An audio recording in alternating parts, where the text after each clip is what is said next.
Thank you, Motown. And it is now my distinct pleasure to ask Jack Windish to come up and introduce our guest speaker.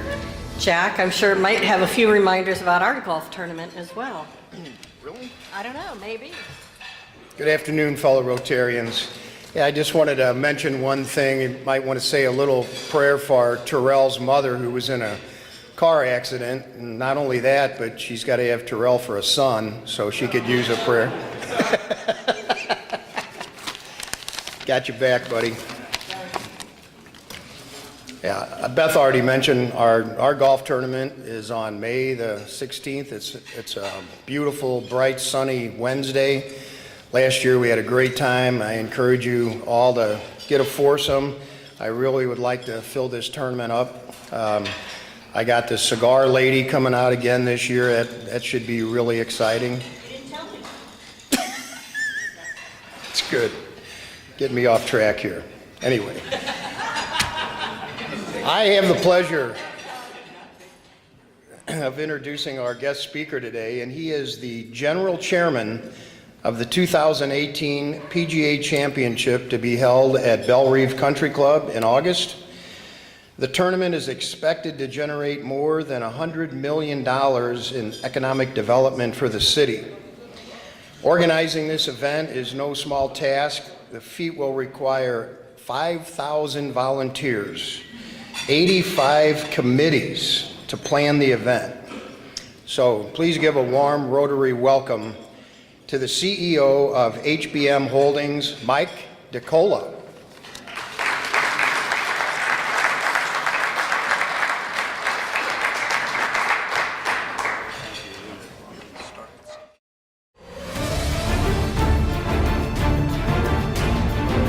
The storied history. Add that one to PGA Championship lore. The legendary venues. Probably the hardest round of golf that I've ever had to play. The unmatched field of players. They draw the biggest and the best fields each and every year of any of the majors. This is the PGA Championship.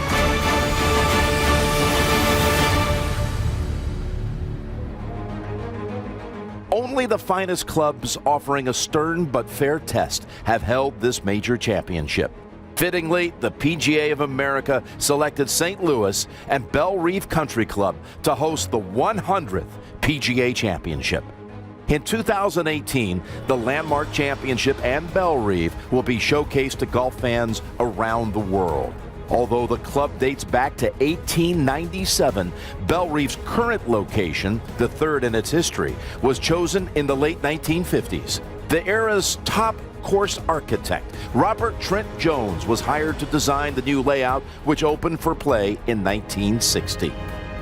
Only 5 years later, Bellerive welcomed the 1965 United States Open, making it the youngest course to host that championship. Gary Player was the first major champion at Bellerive. Nick Price hoisted the PGA Championships Wanamaker Trophy in 1992. In 2004, Peter Jacobsen captured the U.S. Senior Open. And in 2013, Japan's Koki Aidoki won the Senior PGA Championship presented by KitchenAid. That history makes Bellerive one of only 3 clubs, along with Oak Hill and Canterbury, to host all 4 of the country's rotating men's major championships. Such a venue makes perfect sense for hosting the historically significant Centennial PGA Championship. It's always been the last championship. It's always been the one finishing up the year, and I think that is important. If you win that tournament, you know you've played against the best. Can it be? Yes! We have a shining star at sunset. It's great to put my name on the Wanamaker Trophy, the list of names that are on that. It's incredible. A phenomenal talent and a major champion. To have your name etched on that and it's going down in history, it won't come off. You're an elite level class now. The PGA Championship annually has the strongest field among golf's 4 major championships. In August of 2018, the eyes of the entire golfing world will be focused on the Show Me State, where only one player will earn the right to have his name etched into major championship history. The 100th PGA Championship at Bellerive Country Club.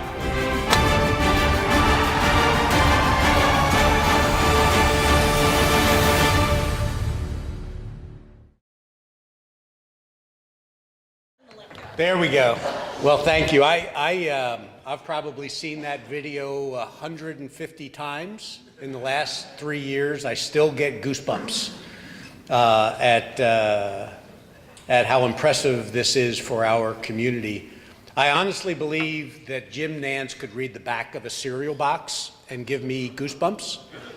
But he really does a great job narrating it, and we're really grateful that the PGA of America and Jim took it upon themselves to put that together for us. So I know you guys are interactive. I want this to be an interactive discussion. I'll get bored to tears if I stand up here talking the whole time. So we're going to start with a quiz. And does anybody know where the 100th playing of the U.S. Open was held? Pebble Beach, exactly. And does anybody know where the 100th playing of the Open Championship was held?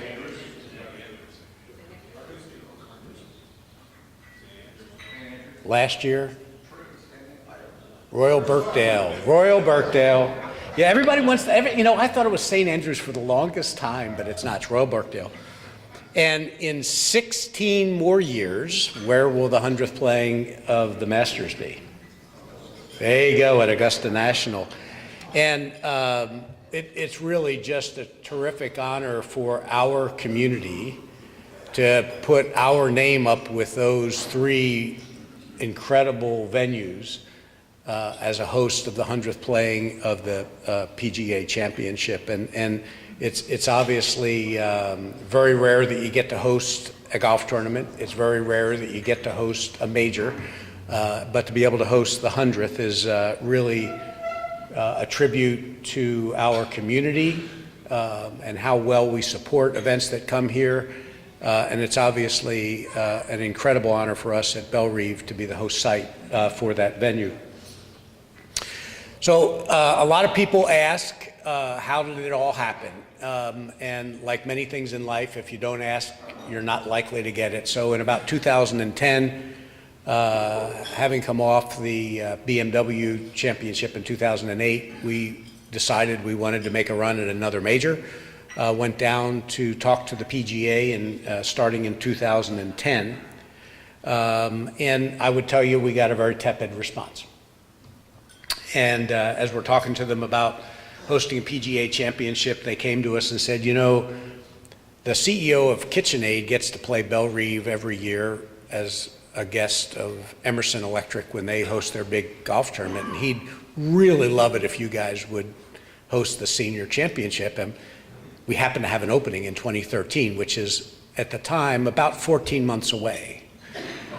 And we decided to play a little hardball and said, we'll think about doing that, but you got to simultaneously give us a senior and a PGA. And at the time, they had already given 17 away to Quail Hollow, and we actually had no expectation that we would get 2018, so we figured we'd get 19 or 20. And they came back and gave us the 2013 PGA Championship, which we did pull off thanks to the support of many of you in the room, and got the 100th playing of the PGA Championship. So we're really thrilled to be in this position. St. Louis, not just Bellerive, but St. Louis has a very rich history of golf events. So it isn't, while Bellerive happens to be the host site for this event, our city has hosted a number of major events. We hosted the Olympic Golf Championship in 1904 at Glen Echo, U.S. Open at St. Louis, PGA Championship at Norwood Hills, and on, as you can see, as well as a number of great amateur events that don't get much publicity. They don't require much work because there's not much money involved. But it's really a great legacy in our city of supporting the game of golf, and a number of clubs, not just Bellerive.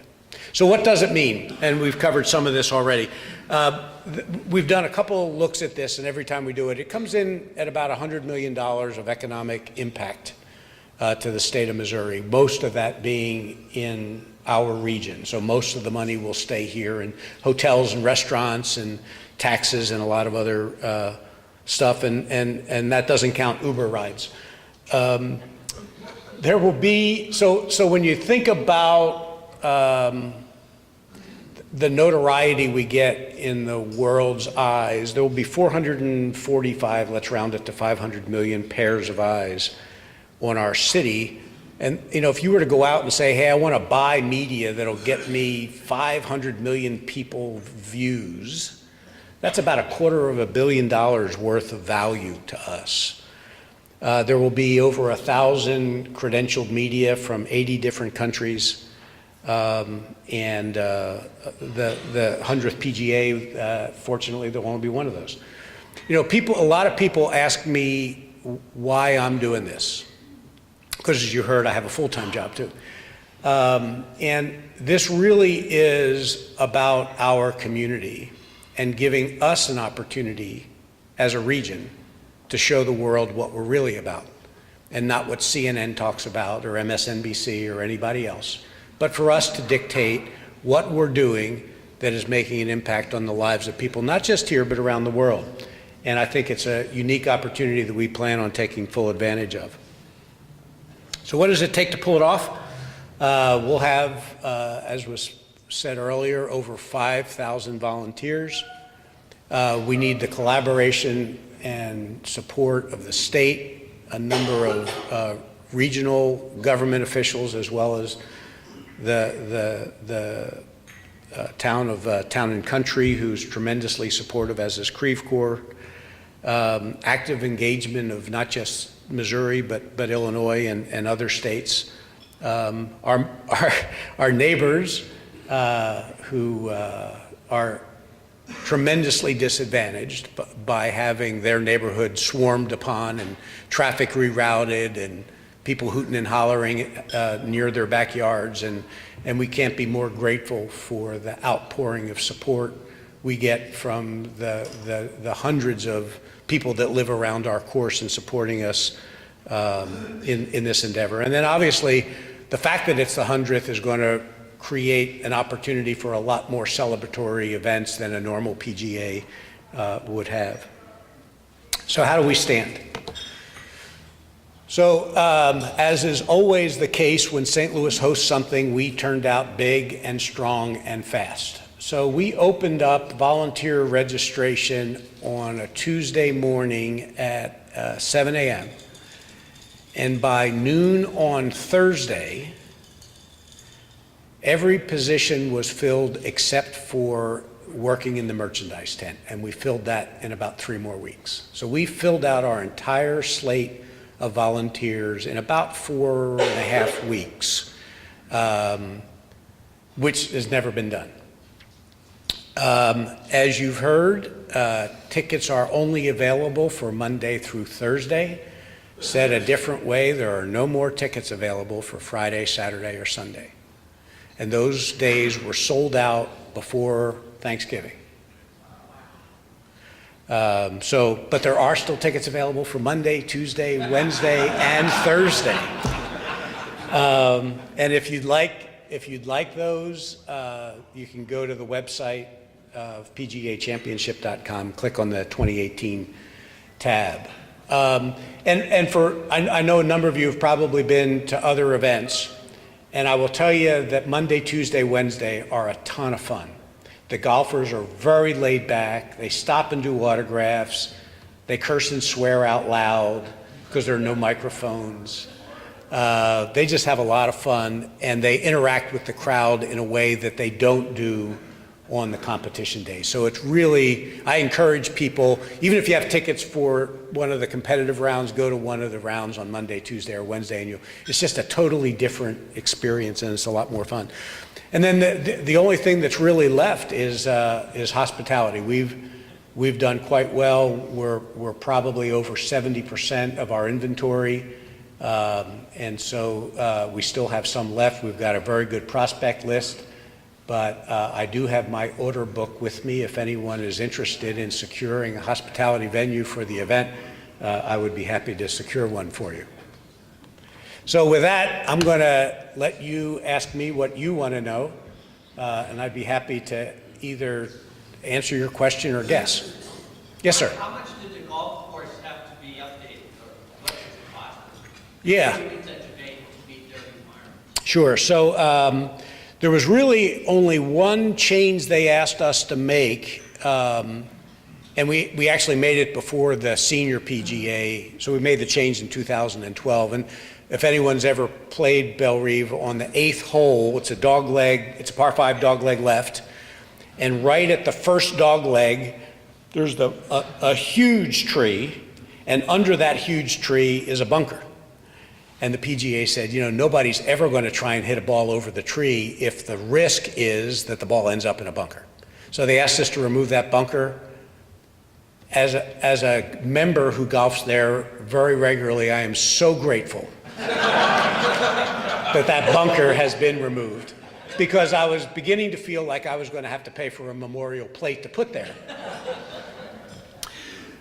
We're now at a stage where we're down to, and then we also moved, the 18th tee box, the championship tee box, a little bit east, not much, maybe about 6 or 8 feet, so that there is a better angle for the golfers to draw the ball over the fairway bunkers, which I reserve for my second shot. So those are the two really big things. We're in the process now, actually we're about done, removing a bunch of trees. I'll tell you a funny story. Kerry Haig is the Senior Director of Championships for the PGA, and he came up here in last May or something and did a walk around and met with Ed Glotzbach, who's the president of the club, and I for dinner, and he says, well, I have 7 sets of trees you need to remove for playability. And the first one he told us we had to remove was on the second tee box. And I looked at him and I said, there's no tree there. He said, yeah, there's a tree there you got to remove. And I said, no, I was arguing with him that there was a tree there. Well, from the tees I play, that tree is not in the way. But from the back tees, oh yeah, I see it now. So it was really interesting. So I then went around the next time I was out there and I stood on the back tee box. And it's really just amazing.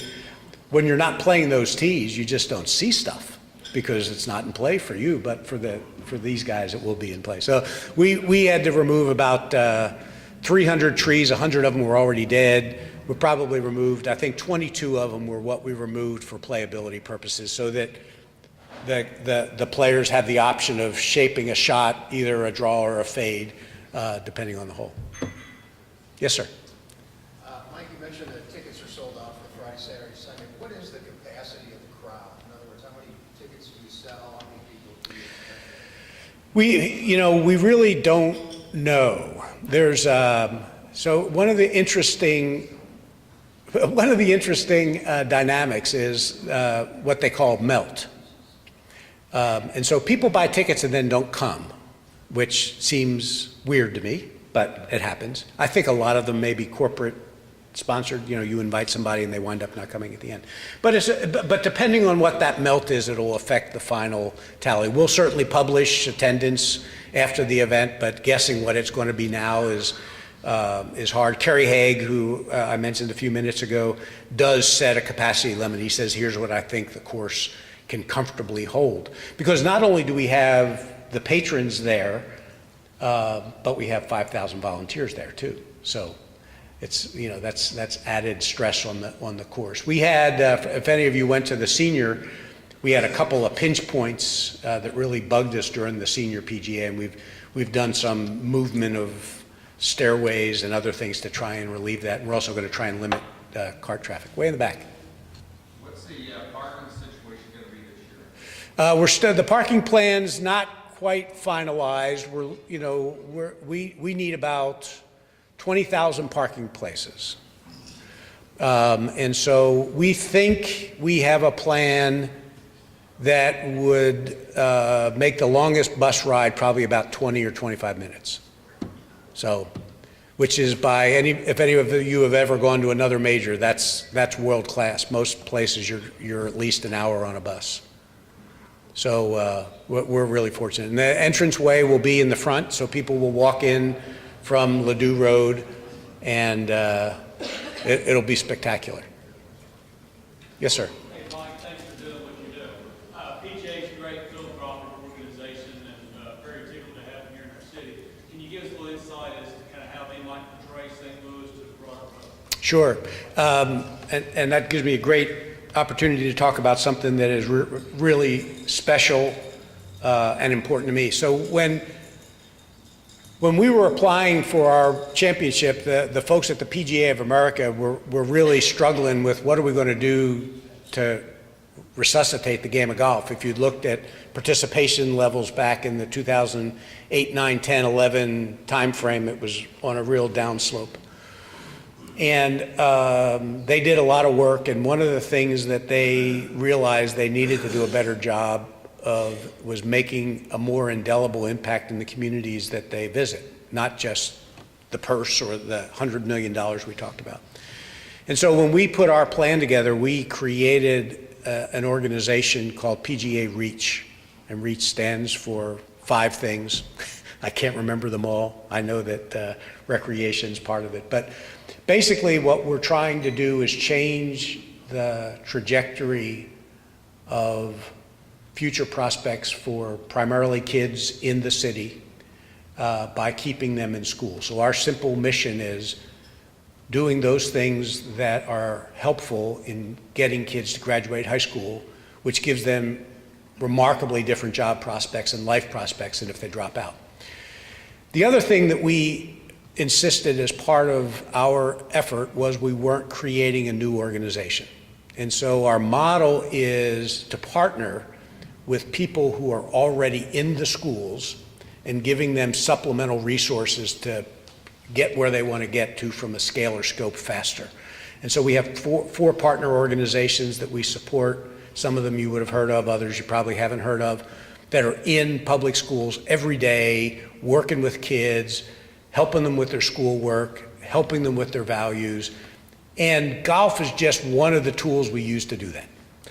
We've built a very small driving range down by, it's kind of in between the old Herbert Hoover's Boys Club, which is now the Boys and Girls Club of Greater St. Louis, and a place called Urban K-Life, which are 2 of our partner organizations.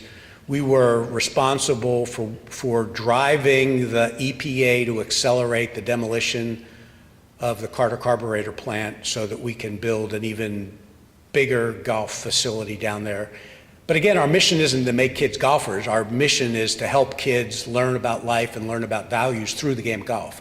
And think about golf as an area where they can have a career as a player, as a caddy, as a golf professional, as somebody working in the kitchen. I mean, any different way we're doing it. So PGA Reach, we've been at it for 5 years now. We've raised over $1 million that we have shared with our partner organizations, and we expect to be able to tell the world about the impacts we've had on individual people's lives as a result of the investment that our community has made. All the money we've raised has been local too. If I may, after this, if I may follow with you, because we have a great partnership with Webster University around that exact theme, that if nothing else, I'd like to make sure you are aware, because it kind of fits right into the themes of what. Great, thank you. And and again, there are a lot of people that are doing really great things. We've got a podium to speak from for the next couple of months and for the last couple of years, and we've tried to use that to make a difference in our community, and we're really proud of what we've done. Ozzie Smith, who you might have heard of, has been really, really helpful for us. He's the president of the Gateway PGA Foundation, and has just been a remarkable leader for us in this endeavor. Yes, sir. Where were the first 2 locations of Belle Reve Country Club? I know that the second location was where UMSL is now. So when UMSL was being built, they wanted our property, and we used that money and went out to Town and Country. The first club, I think, was further east, and I don't remember exactly what the location was, and it was only a 9-hole location. Yes, ma'am. I was absolutely delighted that you're referring to this as something happening in St. Louis. Will you continue to market it as a St. Louis event rather than a town and country event?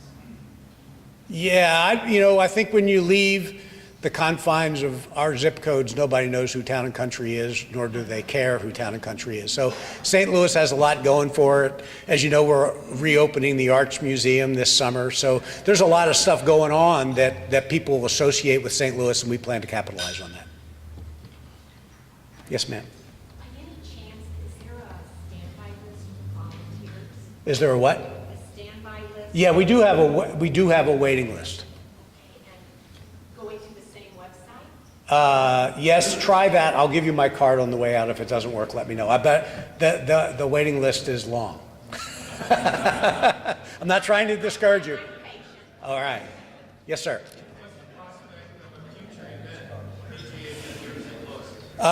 So I am absolutely confident by reading some of my emails this morning that our members want us to take a break before we take on the next event. They're a little weary of the inconvenience it has been on them, and it has been a huge inconvenience for them. So we don't have any plans. We would love to be in a rotation of, once a decade hosting a big event. We don't want to be a regular stop on the tour. We think hosting something of this magnitude is what our city deserves and what, our members would be willing to sacrifice for. Yes, sir. Do you know of any notable players that are going to be there that have signed up already, like Mickelson, Tiger Woods, and that kind of thing? So there are, anyone that has ever won the PGA championship has a lifetime invitation. So every past champion, and I think there are 76 of them still alive, gets an invitation. Obviously, a number of them are not playing competitive golf anymore and won't come. We are waiting with bated breath for how Tiger's back holds up. But we are very confident that if Tiger's back holds up, he will be here. A little piece of trivia is Tiger Woods has never played a competitive round of golf at Belle Reve. He's never played a competitive round of golf at Belle Reve. He was here for the World Golf Championships. He played a couple of practice rounds. When we had the BMW Classic, into the BMW in 2008, which he would have qualified for. It's when he tore his, I think it was ACL in the U.S. Open finals with Rocco Mediate, which is, I still think, one of the greatest athletic events I've ever seen in my life. I just can't imagine somebody hobbling around for not 18 holes, 36 holes with a torn ACL. Yes, sir. Where do the pros stay with it in St. Louis then, or is that a classified information? Yes. So there are a number of pros that want to rent a home, and so we have a committee whose job it is to find them locations pretty close to Belle Reve where people are willing to move out for a week to 10 days and let a pro golfer live there, and then the remainder will stay at a hotel. But yeah, we don't publicize either of those. I don't even know where the homes are. I mean, the committee has addresses and all that other stuff, and no one other than the people on the committee know where they are. Probably one more question. Yes, ma'am. What's the cost of putting everything back together after everyone's back? We're in the process of doing that right now because it's a major budgetary item for the PGA. The PGA, our contract says that the PGA will restore the grounds to the conditions in which they found it. We're actually in the process of working through that number, but it's big. It's millions of dollars. Yeah.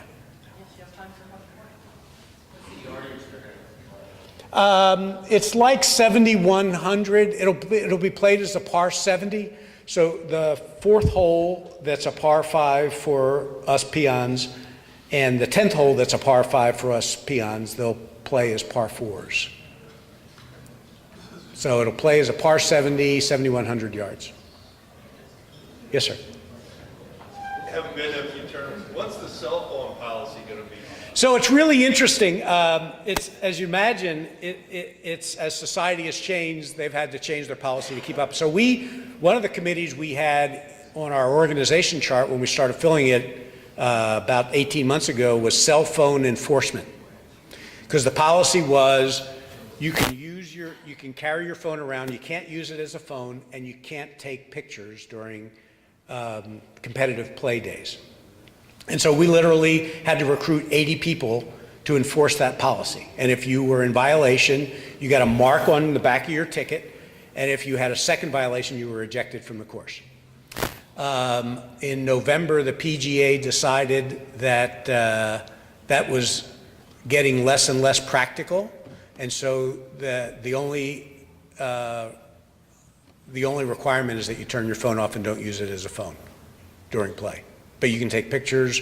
I mean, they're going to ask you not to take pictures when people are swinging and doing all that other stuff, but I don't know how you manage that. So the cell phone policy is, compared to what you've probably seen, lax, and compared to Augusta, it's incredibly lax. Last year, I had to take my Apple Watch off to enter the grounds at Augusta. But they can do whatever they want because they're Augusta.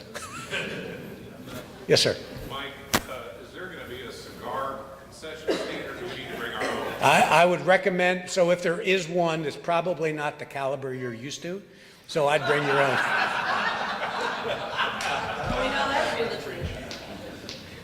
Well, thank you all very much for having us. It's been a real pleasure. Thanks.